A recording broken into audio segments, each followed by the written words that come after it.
Yes.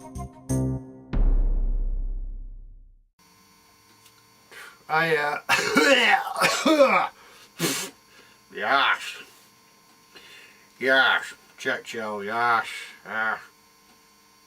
1940, yes. We all fight there on the beaches, like, you know. Yeah. Tonight's review, Darkest Hour. Darkest Hour, yeah. So, I know it's been out a few weeks, you know, but better late than never. Yeah.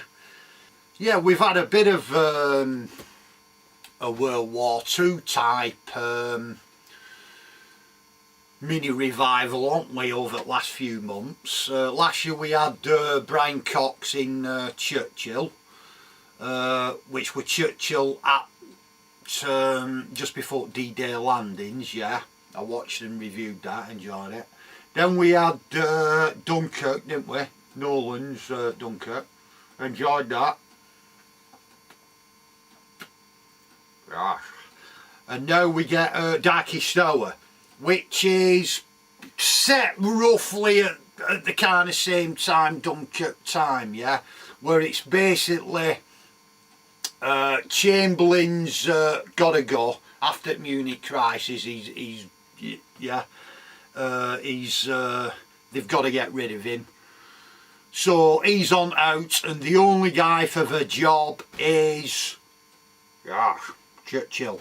Yeah, so Churchill gets the job, and then from then on it's about really Churchill's battles with cabinet about whether this country had sue for peace or carry on fighting. Yeah, and it's kind of set just before Dunkirk, so Churchill's got to rouse the country and Parliament, you know, with his all-time great speeches. We shall fight all the beaches, like, yeah, and all this. That's the basic setup, yeah. What did I think? Well, being interested in Second World War since I were a kid, like, and studied it as a bit, you know, as a layman, that I mean, I enjoyed it, thought it was very good. And as far as I can tell, it's pretty accurate. Yeah, you know, historically accurate, if you will. The production design and the costumes and all that are spot on, as far as I can tell. Like some of that lighting as well in Houses of Commons, how they've lit it, yeah. So all that's fine, and the performances, and especially Gary Oldman as Churchill, who I thought was pretty good. And Oldman doing this Churchill's speeches as well. That's well acted and well filmed. Yeah, you get the kind of feeling of the time or the emotion. Yeah, is he, you know, with nothing to offer but, is it toil, sweat, blood and tears, what have you? Yeah, and when it comes to the we will fight there on the beaches, yeah, buzzing. And also that scene earlier in the film where he says, "Stop interrupting me while I'm interrupting you," yeah, which is a very Churchill-esque line, but whether he actually said that or not, I'm not sure, or whether they've just made it up for the movie, I don't know. But yeah, but it's a good line. If Churchill didn't say it, he should have. It's one of them, innit? Yeah. And I must say as well, the makeup, that's some of the best I've ever seen in movies. I'm not sure who does it, but kudos to the makeup guy, yeah, with the stuff on. Yeah, really well done. And I like that first shot of Churchill in the movie as well, where he's lighting the cigar, yeah, that's a moment I remembered.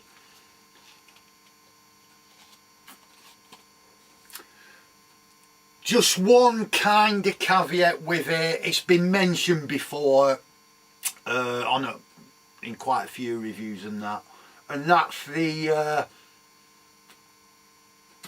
bit on the train where Churchill, I think his car breaks down or something, so he goes on London Underground, yeah. I mean, it's a completely fictional scene, where he goes on London Underground, sits on train and all public are there, and then it's Churchill, and he starts asking them questions, and yes, and the public are, yeah, let's kind of stand and fight, and right then, you know, and yeah, the old it's as if that scene is like been scripted and directed by somebody else, because it's slightly off kilter from the rest of the movie.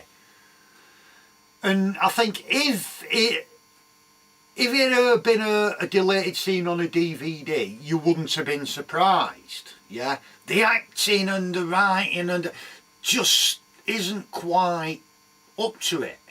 Somehow it's different, and they'll say, well, yeah, it's a completely fictional scene, but it's trying to get the, you know, the spirit of the times with the people behind Churchill and all this. Yeah, I understand all that, and I could have gone with it if it had been better done, but it's not. It could have been the bit. I don't know whether the way they did it, or there's another way to do it in another scenario, I don't know. But it's just not done well enough, I don't think. And it's the only scene really that comes across as being a bit corny and a bit unrealistic. Yeah, it weren't quite spot on, unlike the rest of the movie. Yeah. But as regarding that time where you've got this nowadays, and over the last few decades, of course, you've had this kind of thing where, you know, everybody were behind Churchill, yeah, the entire country were behind him and all this, blah de blah. Now, while some might have been, certainly by no means all, I think a lot of people were, you know, with First World War fresh in the memory. And to be fair to the movie, I mean, it mentions Gallipoli done it, Churchill had something to do with that, which resulted in thousands of deaths. So I've no doubt a lot of people at the time kind of thought, oh no, you know, here we go again. And I think it's only really after, say, the deliverance of Dunkirk and the victory in the Battle of Britain and subsequent events, what happened on, say, the Eastern Front and the concentration camps, the death camps and all this, that with hindsight, yeah, the clearest sight of all, that people have, yeah, come round to Churchill's way of thinking, or at least people say, well, it was the right decision to carry on fighting, yeah, which I suppose it's easy for me or anyone else to say 70 years later from the comfort of your own house or whatever, oh yeah, it's the right decision, that, yeah. But when you do look back on it, and with the examples I've given, that, I mean, you couldn't deal with Hitler, you couldn't trust anything he said at all. And I think, yeah, that Churchill's decision to carry on fighting was probably the right one, definitely, yeah. But this thing about everybody being behind Churchill at the time, yeah, I don't think it's quite true, that. It's only through subsequent events, of course, that he's kind of been proven right, yeah. So, and ultimately, regardless of what one thinks of Churchill, whether pro or con, and he had, I mean, he were no said, Churchill, that, I mean, I'd still give him 1940. I mean, how could you not? Yeah. So, from that perspective, I think it were right to carry on. But like I say, it's easy for me to say, isn't it? Yeah. So, the other bit as well that I almost forgot, the bits with the secretary, they're good. And especially the thing with the V for victory sign, you know what it means?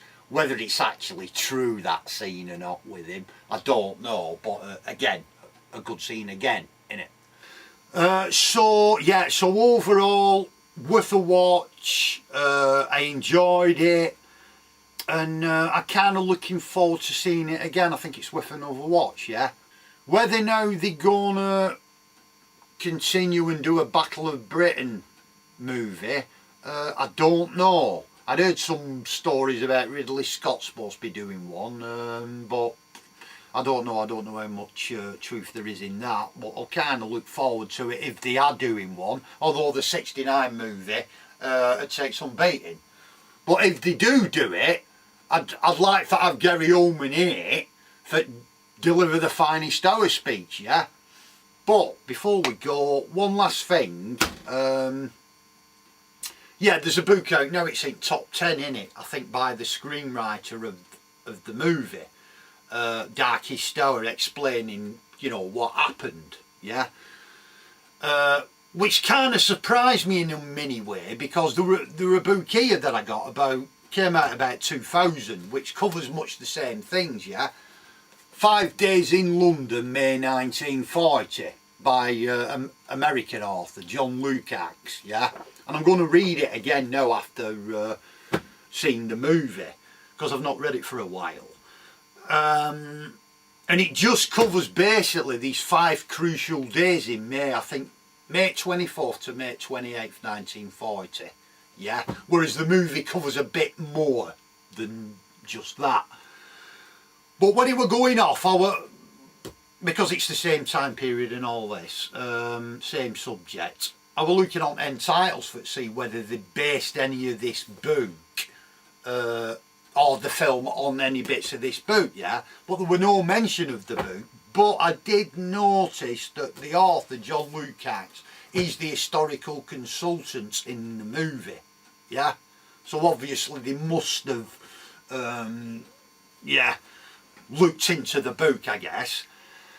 But it's, if you're interested in that period, that time period, then it's well worth a watch. That I can't comment on the other book that's in top 10 now because I've not read it yet. I can only go off what I've read. But this is, yeah, it's well worth a read. That the last chapter, Survival, that's a classic. Yeah, who else stood in Hitler's way in 1940? Yeah, so. That's it.